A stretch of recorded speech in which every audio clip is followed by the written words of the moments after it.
our reality is going from a linear state into a lucid state. So if you can imagine like a video game, and as you're kind of walking around this open world video game, you've got buildings that are rendering in front of you. That's what I believe this reality is. I believe that we are rendering this reality as we observe it.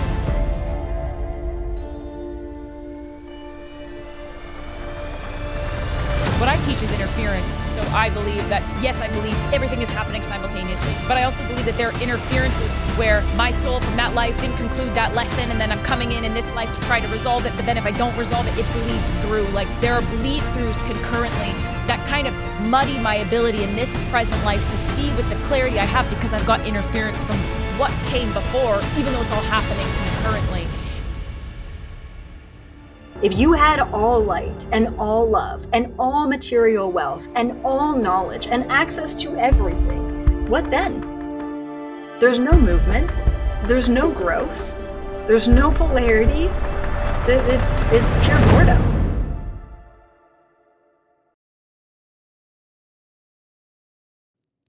My guest today is Elizabeth April, a leading voice in the consciousness space and a trusted guide to her work that has reached over 800,000 people globally. She's been featured in USA Today, Vice, and Gaia TV, and she's the best-selling author of You're Not Dying, You're Just Waking Up, with a new book coming out this year on the roots of anxiety. At the core of EA's teaching is a powerful belief that reality is designed with a matrix for evolution. That nothing happens to us, everything happens for us, and that radical responsibility is the key to liberation. Here's where I want to go deeper. I believe responsibility matters, but I also believe many of us are born into interferences, reincarnation loops, inherited soul agreements, and systems that test free will before we ever consciously choose. So today, we're asking a more uncomfortable question. What if the matrix isn't just something we chose to master, but rather something we were born into before we could even consent? Where does responsibility end, and where does sovereignty begin? Let's go there.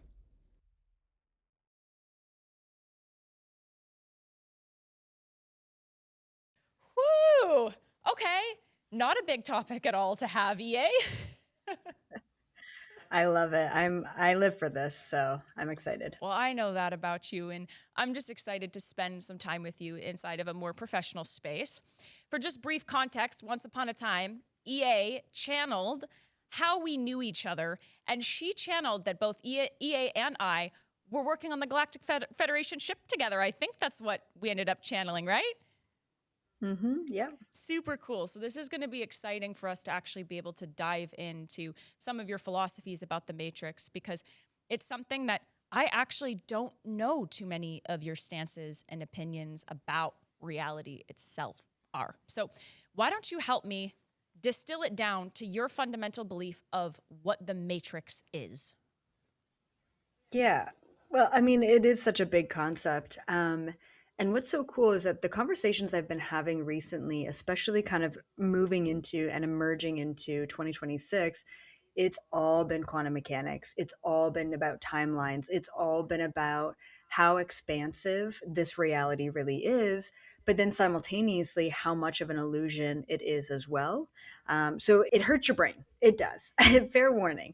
But it's so exciting to think about and to contemplate, because the nature of our reality is about to be questioned in the biggest way possible with the emergence of AI. So I actually want to start off with this concept, and that'll loop back around to the fundamental belief that I have within this matrix. So right now we've got these sort of deep fake AI videos that are honestly getting so good. I mean, they're getting better and better every day, to the point where you're like, that's got to be AI, but it looks so real. And so I believe that in the next couple of years, what we're going to see is a huge amount of disillusionment, right? I don't even know if that's a word, okay? And then within that disillusionment, we're going to have disenchantment as well. So people are going to be essentially roped into this fake reality online, because you're going to see presidents and you're going to see celebrities and you're going to see popular people saying and doing things that are crazy or impossible. And it looks real. And your brain is telling you that is real. That looks real. That feels real. It's got to be real. And it's not, it's AI, right? And then at the same time, we're going to get to a place where we've got the average everyday person questioning the nature of reality, right? Because if what we're seeing online isn't actually real anymore, and everything is just fabricated by an algorithm, both individually and collectively, then what is reality, right? So I think that people are going to start getting disenchanted by the online sphere because it's all going to be an illusion. And then they have to ask the question, what is real, right? My brain can't tell the difference between a dream and a lived experience. So what does that really mean for the nature of reality? Right. And now, if we can't tell the difference between what is real online and what is not, what does that mean for the nature of our reality? I believe that in the next 5 years, we're going to see a huge downturn in internet and online usage and an uptick in authentic lived experiences, right? Instead of just watching a video online, you're going to want to do the only thing that is real anymore, which is to utilize our five senses to connect, to communicate, to taste, to smell, to hug, to be present with. So I think this topic, right, the nature of reality, this is going to be a hot topic for the next 5 years, even 10 years, because of what AI is doing to the online sphere. So, sort of my controversial belief on this is AI is going to lead us into a great awakening, and not in the way that people might assume, in the way that it's going to force us to question the nature of reality. And it's going to pull us away from this world that's sucking our senses dry. And it's going to throw us back into authentic connection. Oh, well, So that's exciting, right? No, yeah. And on top of that, if we talk about the nature of reality, so I do believe in simulation theory, but kind of in my own way, right? So the way that I explain the way this world works, and not just this world, but many worlds in this universe, is we sort of render this reality through our conscious observation. And this can actually be proven by science, by quantum mechanics. This is not a woo woo topic or concept at all. For me as a remote viewer, I've lived through quantum mechanics. I've seen it, I've experienced it, I've dove into it, firsthand. And that's why I truly believe that that's the only thing that truly exists. So based on quantum mechanics, it states that within the double slit experiment, or even Schrodinger's cat, when we're not observing something, all particles, all atoms are in something called a wave state. So it's like everything all at once. So in fact, like it's like all timelines coexisting simultaneously. So the cat in the box, when we're not observing it, is both dead and alive simultaneously. It's the only way to explain it, that both states, or the past, present, and future, are all coexisting in the right now. And then, of course, when you turn around and you look at what's behind you, that wave state lands into a particle state, which means that we're perceiving this room as physical and solid, and it's not, but that's how we're perceiving it in this one state. Now, what's fascinating about this concept and this theory is that as the vibrations are shifting on planet Earth, and they're just increasing, especially because of solar flares and cosmic wind and things like that, the nature of our reality is shifting into more of a quantum state, into more of the simultaneous state. Like 25 years ago, it was so clear that collectively we were on one trajectory, one path, one timeline, and we knew what to expect from day to day. Now, every single day, we are hopping back and forth, in and out, on top of, behind, to the forward, all the things, into every single timeline that does and can exist, which means that deja vu moments, glitches in the matrix, lucid dreaming, out of body experiences, all of these things are happening tenfold more than they ever have before, because our reality is going from a linear state into a lucid state.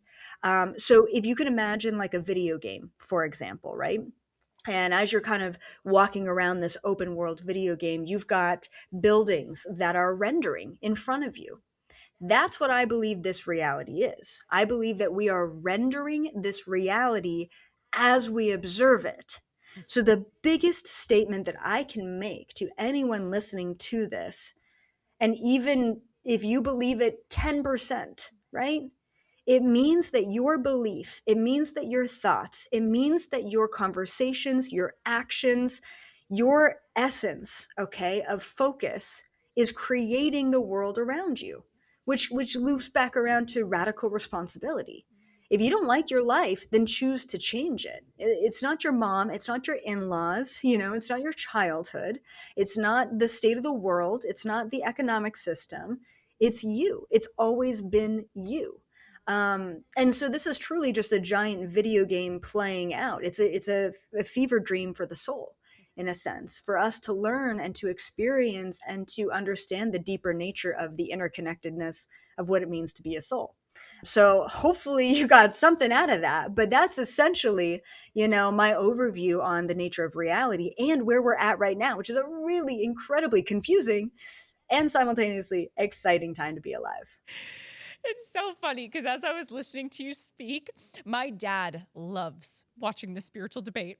And I'm thinking, oh, he totally got lost after that first line. He was probably like, and I don't understand all that spiritual stuff you're talking about. Definitely not with that EA woman. But I totally understood everything that you're saying. And I really love that you're bringing in AI because you've been a creator in this online space for a long time. Like you hit your awakening.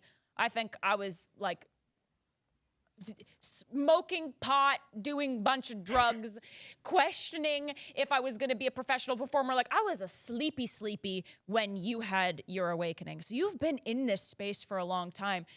I want to go into a little bit of what you talked about with the Matrix, but I also want to know within this Matrix, as a creator, knowing what is coming and what is and what could possibly be, where do you stand as a creator in this rise of AI? I think this is an important conversation because you've really been leading the charge of consciousness, and there are changes that are happening in this online sphere. Yeah, I mean, for me, retirement has always been like, I never want to show my face again. Like, I'm so sick of my own face and my own voice. Um, I don't know. Like, I'm just excited because personally, yeah, I mean, I'm sure that the rise of AI and deep fake videos and things like that are going to affect content as a whole. And it's going to be interesting to watch and observe. But I'm just excited for the collective realization of, okay, well, I can't trust anything online anymore. So who do I trust? Oh, it's got to be myself. Yeah. Like I've always said that, like, I hope to be out of a job one day because I hope that everyone steps into their ability to receive information like I can. Yes. Like that is my ultimate hope for my career and for humanity as a whole. And then I feel like I can truly retire as a soul, from this planet. So I think we're going to get there. I think it's going to be a rocky road, but I'm excited to observe it all sort of crash down and rebuild and reconnect. I love that for you. I honestly do. I really pray that, I don't know, you're pretty mission driven though. So I feel like you'd be on to your next book or your next creation. I pray that retirement happens for you, but I know that this lifetime is so much about mission and disclosure and expanding consciousness. And I see you working until the end, but maybe not in the way that you've been doing right now, maybe not so forward facing. For sure, So for sure. I do want to talk about this a bit because do you believe that we agree to every single thing that we experience before we come on Earth? And then therefore, wouldn't that in some way maybe pollute or veil our perception of what we observe in this life? Like, do you believe that that is somehow connected to even what we're capable of observing? Yeah, this is a great question. And it's actually something that I try and answer all the time.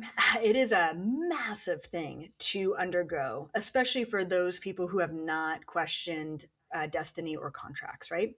So, the traditional view of fate, let's call it, okay, is more built within religion of it's God's plan. God chose this plan for me. I have faith that God's going to look out for me, right? You go kind of more of the spiritual lens. I have trust in my spirit guides that they are going to guide me on the right path. Now, the really ironic part is that your spirit guides, all right, whatever you want to call it, God, spirit guides, whatever, they're kind of all just pieces of the fractal of the whole source of everything. And so are we. But they're here. Your spirit team is here to ensure that you are aligned to your soul's blueprint or your soul's destiny or your soul's contracts.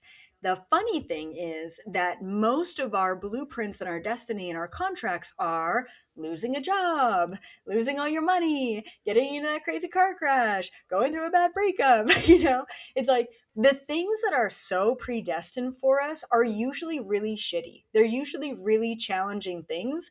So the sort of initial, like, first peel of the onion is our spirit guides are here to save us. And that is, they could not be further from the truth. Your spirit guides are here to help you align to the blueprint that you decided before you stepped into this life, before you incarnated here.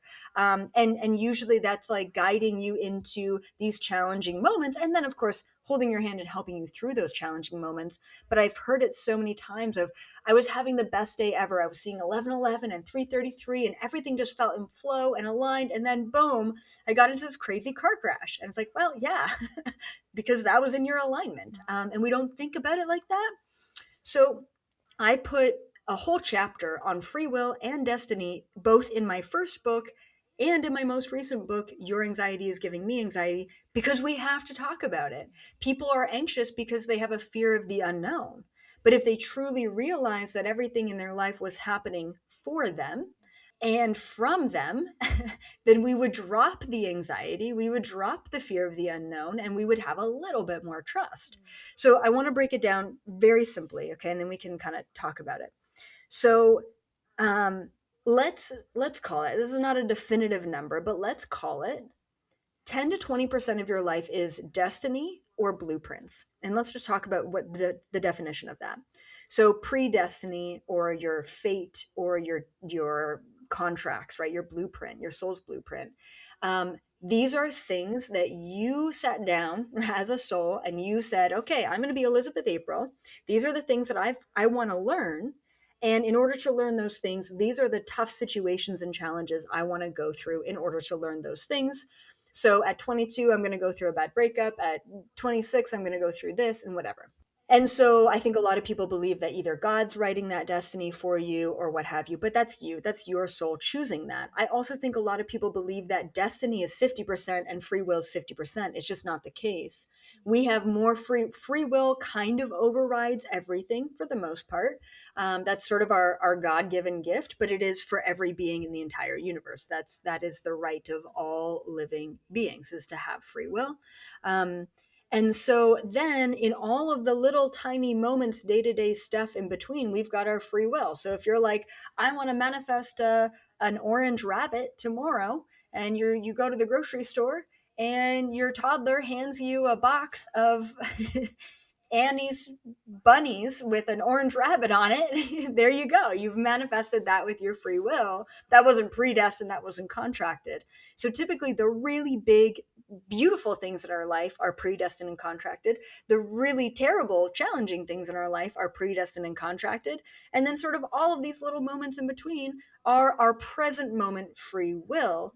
And that can be confusing, right? I think for the most part is just sort of the balance between those two things. But no matter what, it is and always has been up to you. Mm, I love that. And I would have to say that I agree with that. I wonder how much of the life before comes into my ability to be able to consciously decide what I desire as a soul for the next life. Because what I teach is interference. So I believe that, yes, I believe everything is happening simultaneously. But I also believe that there are interferences where my soul from that life didn't conclude that lesson, and then I'm coming in this life to try to resolve it. But then if I don't resolve it, it bleeds through. Like, there are bleed throughs concurrently that kind of muddy my ability in this present life to see with the clarity I have, because I've got interference from what came before, even though it's all happening concurrently. And so in the life where, you're a soul and you're deciding, okay, I'm going to be Elizabeth April, how much of what you didn't accomplish before plays a role that interferes with what you can choose for this life?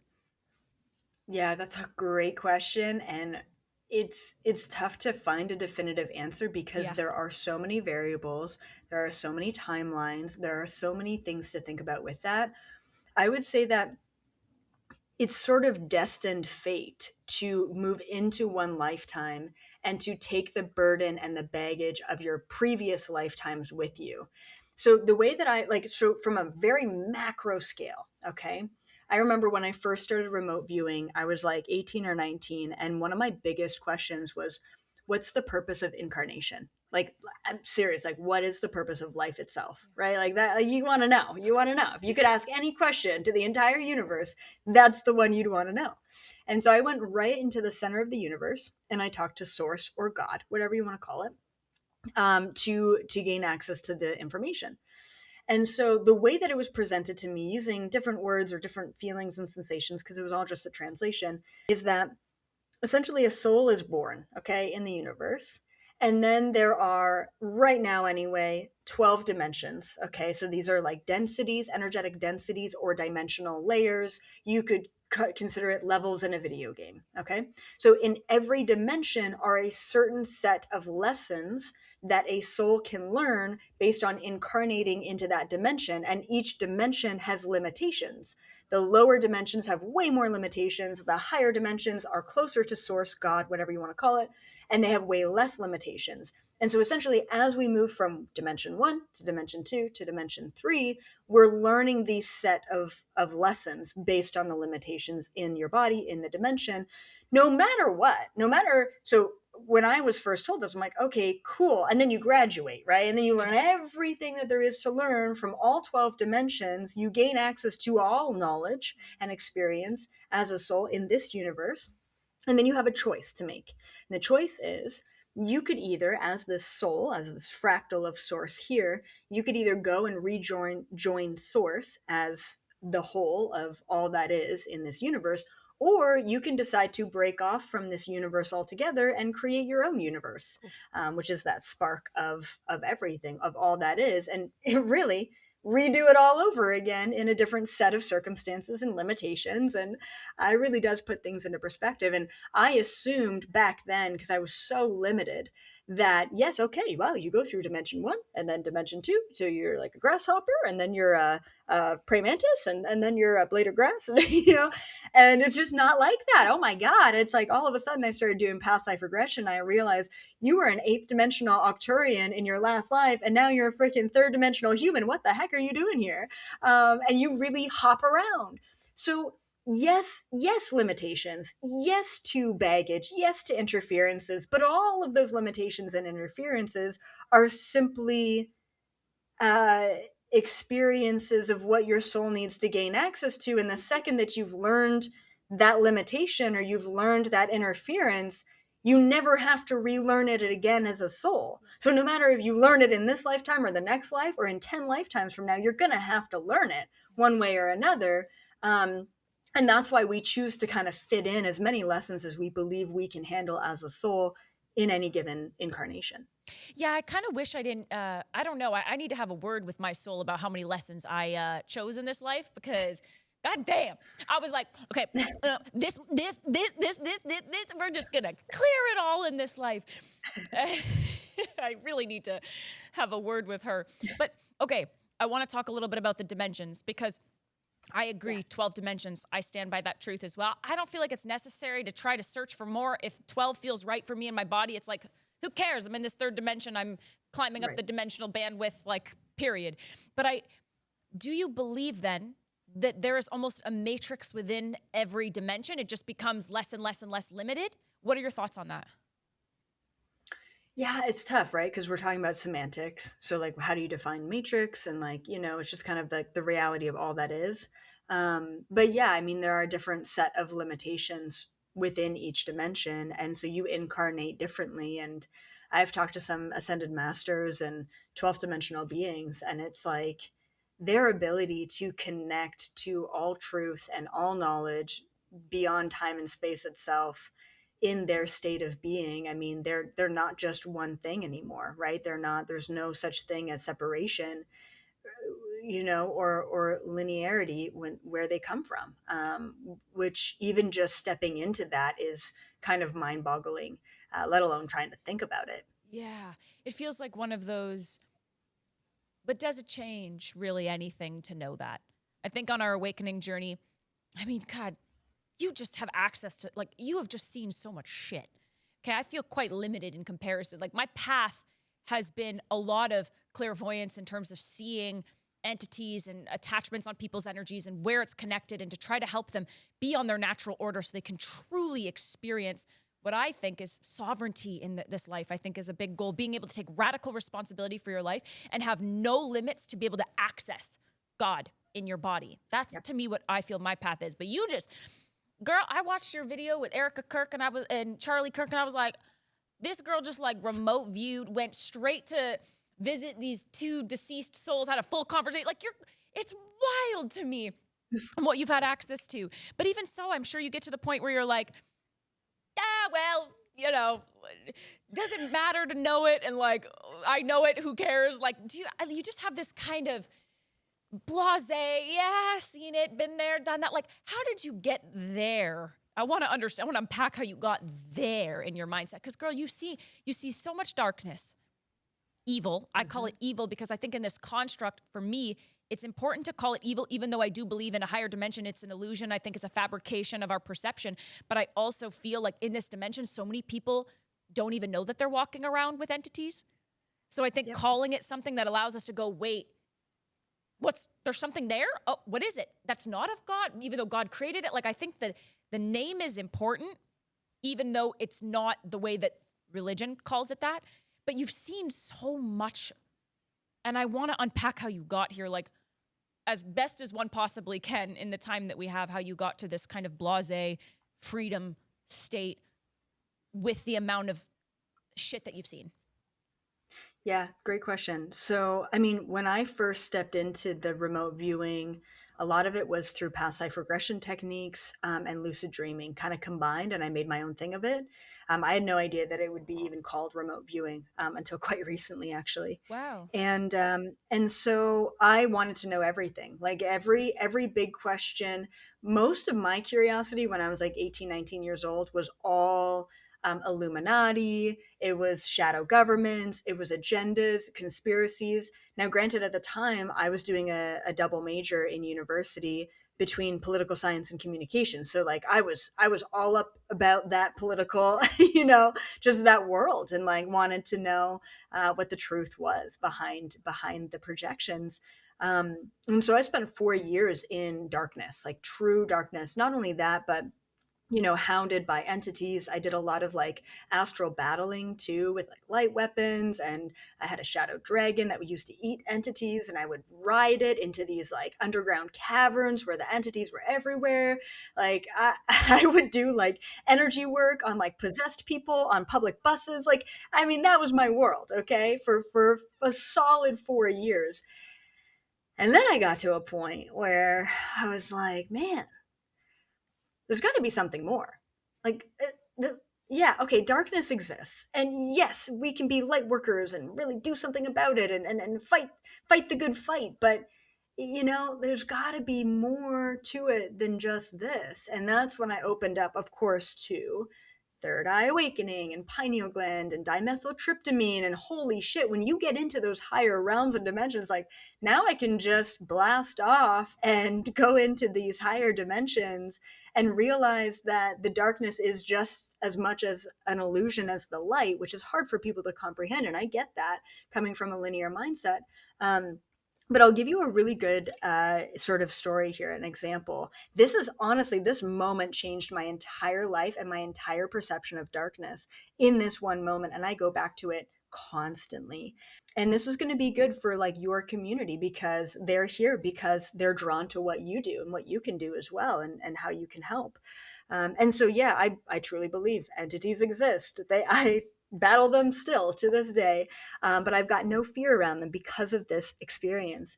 And this happened sort of right as I was emerging out of the 4 years and into more of that consciousness, more of the higher vibrations and dimensions.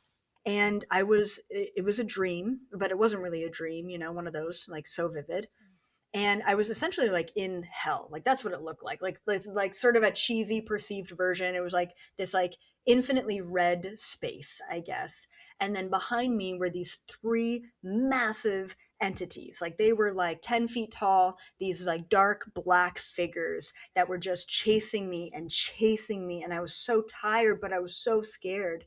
And I just kept running and running and running. And then halfway through, I realized, What were to happen if I were to turn around and confront them?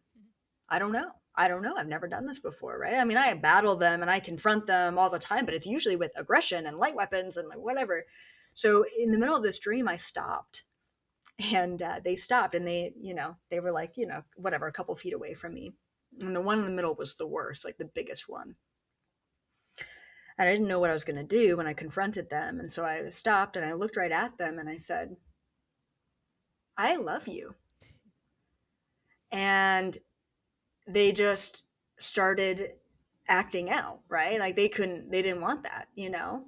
And I realized in that moment that that was the power, right? I was giving away my power by running away and being in fear. And I was like, and I made this realization of like, no, really, like, you're a part of source, you're a part of God, you're a part of everything. And like, you're teaching me so much. And I actually really love you. Like, thank you for being here.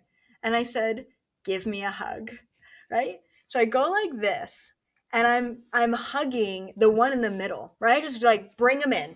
And I'm hugging this giant entity. And as I'm hugging him, he's like literally stabbing me, like anything that you could imagine, like trying to kill me, like in that moment, because he just wanted to get away, but also wanted to bring down this vibration I was in. And I was like, no, no, you can't do that because I love you. And I was just exuding the most amount of authentic, unconditional love for this dark entity, for being here in my life, for teaching me what nothing else could. And in that moment, it was like this entity just burst. Like it's like it like popped. And this dark thing, this dense thing, just burst into the 1,000 little tiny bits of pieces. It's like it transmuted in my arms.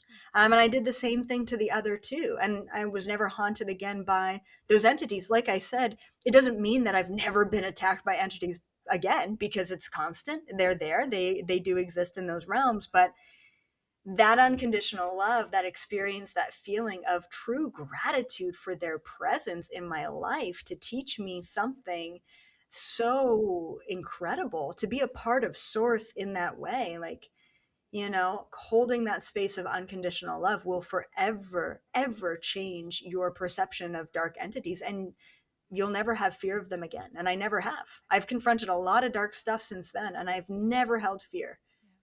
I love that you're bringing that piece in because that's actually what I admire so much about the work that you're doing. And it's also something that I admire about mine. And people spin it a lot because when you don't understand it, you think that it's fear. Even though when I've had multiple entity attachments, I think you actually knew that. And it was the love that I needed from people around me to say, you're whole, you're perfect, there's nothing wrong with you. Like, I love you anyway. I love you no matter what. That was actually what brought the will in my heart and the empowerment in my heart to be able to actually remove the entities. Like, it was the love, the true, sincere love, and it changed everything. Like, I would never know about interference if I didn't have the entity attachments. I would have never had that experience. And even now, when psychic attack happens, it's like you just take your radical responsibility and the power of source back into your heart and say, hey, exactly, like, I love you. I'm not afraid of you. I'm not holding fear about you. And people misconstrue that a lot. And I feel like people misconstrue that a lot in your work too, because you talk about the darkness, you talk about the dark agendas. Like, what has helped you on your journey to navigate how people perceive you perceiving the darkness, even though you don't perceive the darkness like fear? A lot of people still have a tough time because they associate you talking about it, meaning that that's what you're casting out. And that's not the energetic that I've ever felt from you or myself. Yeah. So, I mean, back in the day, I would get really affected by how people perceived me, no matter if it was physical or metaphysical or just disagreed with my, perspective as a whole. These days, I just don't entertain it because I don't read any comments, right? So, like, I don't engage at all. And within that too, I'm not disengaged because I don't respect their beliefs or their perspectives. It's more so I'm just showing up, I'm doing me. I actually do respect what you have to say. And if you don't agree with it, then that's totally okay. Like, that's okay too. But I'm going to be empowered on my journey and Mm, do what I came here to do. And I always tell people in videos, like, if this resonates with you, it's for you. And if not, no big deal. Leave it at the door. Like, I'm not here to convince anyone. And I really value alternate perspectives because I was once there too. I think my favorite experience that still continues on today is I'll have moderators on YouTube, and they'll message me afterwards and they'll be like, oh yeah, we had some couple of haters at the beginning and they were just going off about whatever, Jesus or this or that, or like I'm going to go to hell because I believe in this or whatever, right? And then they stay to the whole video and they end up going, yeah, wow, okay, wow, okay, great, yeah, no, I think I agree with that, and by the end of a 30-minute video, they see something there that's for them. And I love that. That really lights me up. I welcome the trolls. I welcome the haters. They're there for a reason, just like entities. Like, they are there. They are showing a different perspective. We need them too. I don't need everyone to agree with me. I'm glad people don't. yeah. So, in your perspective, would you say that? Because I think you said something like darkness is an illusion as much as light is an illusion. I'm curious about that. What does that mean to you? Waking up can feel like your whole world is turned upside down, and there's no one there to catch you. Whoa! And so you ask yourself, who am I? What's my purpose? What are my gifts? And years later, you're still asking yourself the same questions. Cue the Sovereign Healer, the only psychic development and energy healing sovereign development school that'll help you understand your unique abilities without leaving your meditation cushion. Let's get it. Yeah, that means that when we contain ourselves within the dimensions, especially in the lower densities, light and dark, right and wrong, black and white, past and future, all are very real concepts that we experience in this matrix, right? In this simulation. But as you go up in the dimensions, you realize that light and dark are both just two sides of the same coin. And when we combine them together, we get to a place of unity where nothing exists. And everything exists simultaneously. Therefore, the light exists as the dark exists simultaneously. They are not two separate things.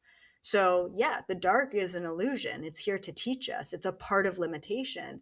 But the light is also an illusion. It's here to teach us, it's part of limitation. If you had all light and all love and all material wealth and all knowledge and access to everything, what then? There's no movement, there's no growth, there's no polarity. It's pure boredom, right? Why do you think Source, that had everything, decided to incarnate into the lowest life forms to learn things through limitation? Because it already had everything. It was bored. There was no growth, there was no movement, there was no learning, there was no expansion, there was no challenge, there was no darkness. We need these things in the lower dimensions, but as you get up there, you realize that we don't need them at all. But only once you've overcome both sides can you get to a place where there's no sides at all. Ooh, I suspect that right now, many of us are, we're in the part of trying to understand the darkness, trying to understand the darkness.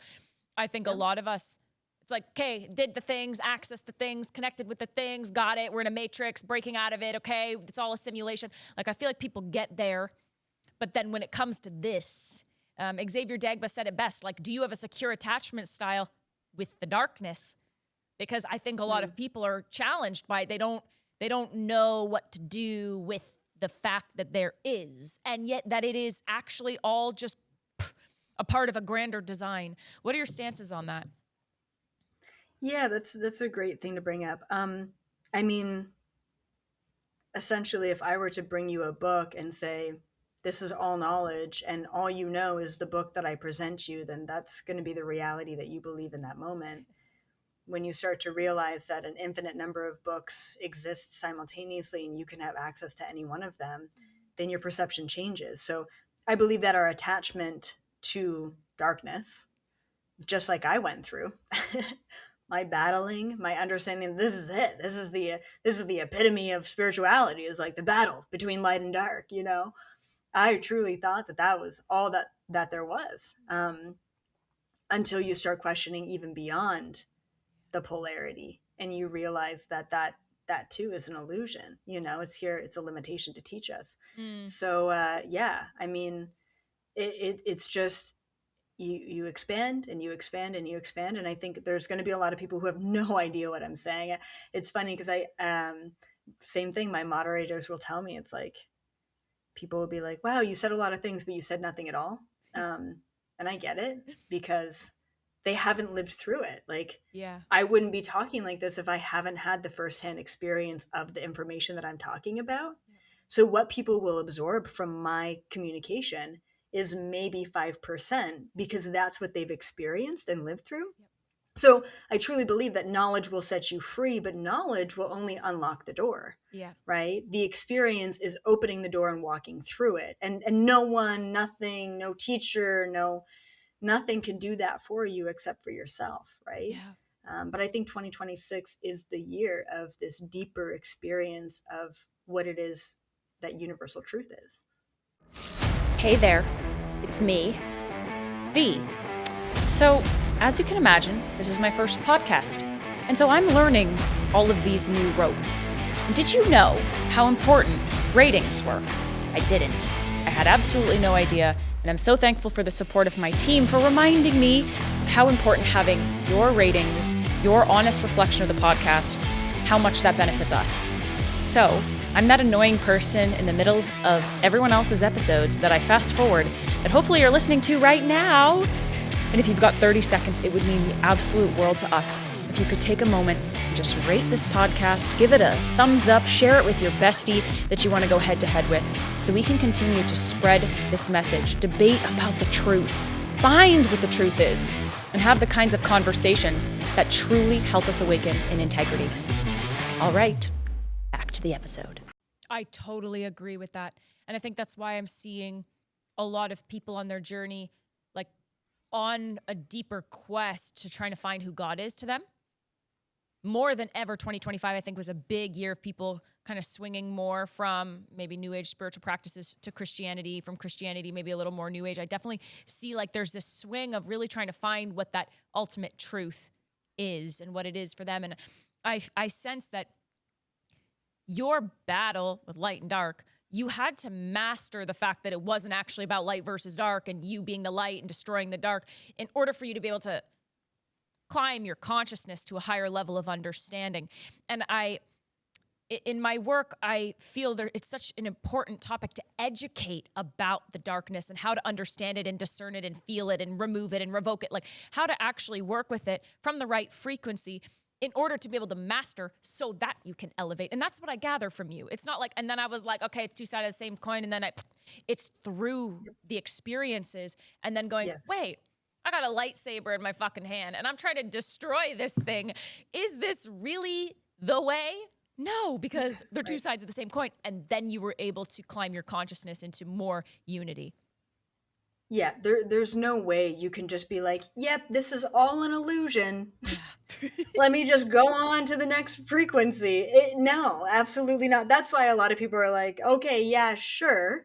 But once again, I teach through experience, and I get that not everyone has gone through that experience yet. So experiencing the darkness, experiencing the light firsthand is so needed and so important in order to get to those levels. So what you're doing is so important and so needed. And I would say that right now, the majority of the population is understanding what darkness is, how it affects them, how it's affecting the world at large. And we could be another generation or two away from getting to a place of neutral, objective observation. But that's what I do. I pinpoint polarity and neutralize it in every single one of my videos. This is why I talk about polarizing things, and then I sometimes call people idiots for buying into it. You know, I love it. I love it.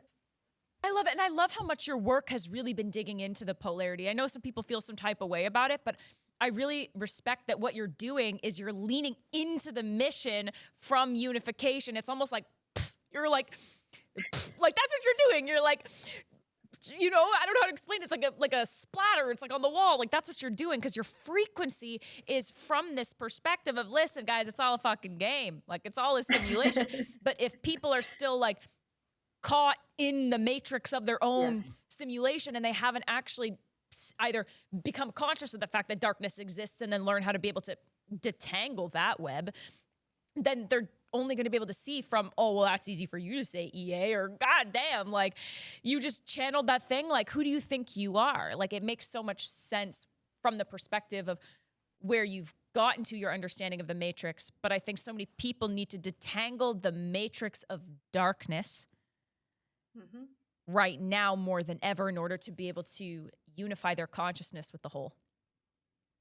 Yeah, exactly. I think one of my greatest superpowers is neutralizing polarity. Totally. So that's why I play upon polarity in order to neutralize it. So people want to know about Trump or they want to know about all of these hot topics. And I have no qualms talking about these things and giving them information that they want to know.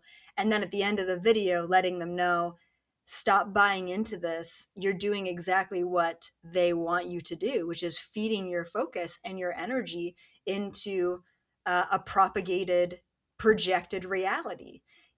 So I'm trying to go into the trenches and bring people up, because that's what we need. And you're in the trenches right now working with those people. You're in triage right now, which we need as well. So it's all needed. But yeah, there's a lot of darkness that we've got to navigate at this time. So what do you sense for the collective? As of where we are right now, clearly there's a big topic about AI, which I feel like we touched on. Obviously, more than ever, people are willing to have conversations about darkness, to contemplate what that means for them, to have the weaponry, I guess, if you will, to be able to navigate it. What do you sense the next 5 years? Oh, maybe that's probably too far. I'll let you decide. What do you think is the most important knowledge about collective evolution? Do these people need to know this time? So the system that this entire planet has been built on, this illusion of currency, for example, right? I mean, talk about a fake reality or a projected reality, or a matrix that we've all bought into, both physically and within our beliefs. That's crumbling, that's collapsing. And because we've been taught and told this from such a young age, programmed it from such a young age, like this is what reality is, this is what truth is, this is what society is, this is what the global political landscape looks like. The problem with that is that we're buying into it, we're feeding it, and we're creating it. And right now it's collapsing and crumbling, and is making a lot of people scared because they don't know what's next for the collective, both maybe at like a national state level and then also at an international level. And so we can't keep feeding our focus and our attention into the collapsing of the old systems. Just know that in the next 5 years, especially leading into 2030, it's happening. It's going to happen. There's nothing you can do about it. And it's absolutely fucking needed. Yeah. It needs to happen. The collapse of the old system needs to happen. So the only thing that you should be focused on collectively is solutions, is good news. Great, they invented a cure for cancer. Awesome. They have a solution for plastics in the oceans. Like, these are all things. Wow. Some 14-year-old kid in Africa just created fuel from reverse engineering, this substance that we all have access to. Fantastic, right? These are the things, these are the new earth solutions that we should all be focused on, because as we feed our focus into that, we create it and implement it into the collective reality. That is the timeline that we need to be choosing. Great, be aware of what's going on, but do not get attached to it and do not react to it. If you simply do not have the capacity to not react to things, then just don't allow them into your reality. It's as easy and simple as that, but it's not very simple for a lot of people. Then what do we do at an individual level? Radical responsibility, accept that you're going to get uncomfortable, be okay with the unknown, and make small changes in your life that are going to actually rewire the neuroplasticity of your brain, so that all of a sudden you're opening up new pathways, not just at a cognitive level, but at a quantum level. right? So one of the things that I talk about in my book is do random things. Just do random things. So, like, as I was writing this chapter in my book, and this is a book about anxiety, but we're talking like full reprogram of the brain. I'm writing this chapter about just doing random things, things that you would have never thought to do, right? Which, like I said, create new neural pathways in your brain and kind of shock your nervous system into, whoa, I never even thought about doing that. Now I'm doing it. And like, I don't know how to react, but like, wow, we got through that. We did something different and we're safe doing it and we can do something different again, right? And that kind of helps with anxiety because So we true. avoid uncomfortable moments and change when we're an anxious person. And so I was writing this chapter, I was chewing gum at the time, and I just took the gum out of my mouth and I stuck it to the back of my hand as I'm typing it out. And I'm like, well, I just took the gum out of my mouth and I stuck it to the back of my hand. And I would have never done that. And as I'm doing that, I'm creating a new neural pathway in my brain. I'm telling my body I'm doing something new and I'm safe doing it. I don't know what the outcome is. I don't know the logic behind it, but guess what? I did it. And at the same time, when we do something random like that, we hop into a brand new timeline.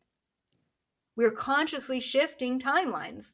Sometimes I'll just take a look at my desk, I'll find something random, and I'll just chuck it across the room. Just because. Then I kind of get into this debate in my own mind. Well, in a different timeline, I threw the pink pen over the red pen, and like, what if I did both, and I'm hopping into a new timeline again, and so on and so forth. When we can show up and make conscious choices in our life, no matter how random, no matter how small, no matter how insignificant, we open the doorways to possibilities for bigger changes that are aligned to a higher vibrational path for ourselves. And that's all I want for people, is to take radical responsibility, to accept that change is inevitable, and to shift their lives into something that's more aligned, not only to benefit themselves, but then to benefit the collective. As we shift and change our own vibration and we raise it by making these choices and we just live an authentic, happy life, we are shifting the vibration of everyone around us, no matter what we do or say. Mm. So good. So good. And I love how just naturally we were able to segue into your book, Your Anxiety is Giving Me Anxiety. What a fucking name. That's the best. I didn't think you would get better with the you're not dying, you're just waking up. And then you outdid yourself. Did that come through as a download? Like, I just got to know how you found the name. Oh, for sure. Yeah, that came straight from destiny, you could call it, but Right. and it sums it up, it really does. I mean, they're doing scientific study right now saying that emotion is contagious. And isn't that the truth? When you've got someone having a bad day walking into the same room, you're feeling it. Empath or not, you're feeling it. Yep. And anxiety is the same way. So yeah, this new book really just merges and blends sort of the psychological approach, the cognitive, the behavioral, the emotional, the physical reaction to anxiety with a spiritual approach. Anxiety is a messenger. It's a best friend knocking on your door wanting to tell you something. Anxiety is a spidey sense. It's your gateway to intuition. And the problem is that when we react to it in a negative way, all of our systems are ringing the alarm bells. But what if we were just to show up and listen to it? What happens then when anxiety becomes a sidekick, a messenger instead of an enemy? And that's what the book is about. I mean, it goes into deep reprogramming of the brain, but at its surface, it is trying to blend the Eastern and the Western worlds in a way that's never been done before. I'm thinking to myself, this girl uses lightsabers, destroying entities. She channels the Galactic Federation. She also makes a whole book about waking up and everything that comes in with that. She's one of the most talented remote viewers I've ever seen. And now she's going to make a book about anxiety? Like, I was confused. I'm like, and then it's just that's your mastery, really. Like, to be able to neutralize light and dark, to be able to hold unity and be able, that comes from being able to integrate anxiety. Like, it comes from your ability to see anxiety as a sidekick. I actually see it as an addition, even though I'm like, she did that too? Yeah, and so think about it, right? Like you're all about interferences, and for me, one of my side quests, you could say, is to also remove any interference, and this is why I got started with past life regression. But I started to realize that there are highly sensitive, empathic, starseed, light worker, old fucking souls on the planet who are so paralyzed by anxiety Yep. that they don't even realize how powerful they are. And so this is not a book in a million years, in an infinite number of timelines that I ever would have, as a freaking psychic, would have guessed that I was going to write ever. And yet this is the book that needed to come through. And I was able to write it in 4 days. That's how much it needed to Wow. come through. I mean, I just brought it in like automatic writing style. And so this is the conversation we need to have in society in order to clear this as one of the bigger interferences in our kind of mainstream lives in order to get to a higher consciousness, because anxiety, it's blocking our ability to step into a higher conscious realm. And so that's why I felt so called to write this book and release it at I this couldn't time agree more. especially. I don't think that there's a better time to be able to introduce this book into the world, because when you were Yeah. like a sensitive, empathetic, old soul who's anxious, I was like, and you know me a little bit more personally, but I speak a lot about my panic attacks and my experiences as more light comes into my body. And how are we supposed to trust in the unknown when anxiety is literally fearing the unknown? It's like we're in this like, oh my God, like I can feel, I know I need to trust, but my God, my survival, my goodness, I don't know. The systems, everything I've ever trusted is all collapsing. To me, it just feels like the perfect addition to you're not dying, you're just waking up, to then that probably makes you feel really anxious. So here's your anxiety is making me feel anxious. It is a pretty solid follow-up for sure. I agree. Well, EA, it has been so wonderful being able to connect with you in this realm in a little bit more of a professional setting, to be able to actually connect with you over the matrix, to understand, do we choose it or does it choose you? And I feel like we've had such a rich dialogue here today. Yeah, likewise. Thank you so much, Victoria. And I will see you in Los Angeles in February. I'm so pumped. I cannot wait. Do you feel complete? Does that feel like everything you wanted to touch on today? It does, and so much more. I think your audience is just going to get so much out of that. I hope so for you too, but you won't know because you will not look at the comments, but I will look at the comments. So I'll be your moderator and let you know. All right, everybody, I am V. Thank you for being here today on the Spiritual Debate, and we'll leave the question with you today. The Matrix, did you choose it or did it choose you? All right, we'll see you all again.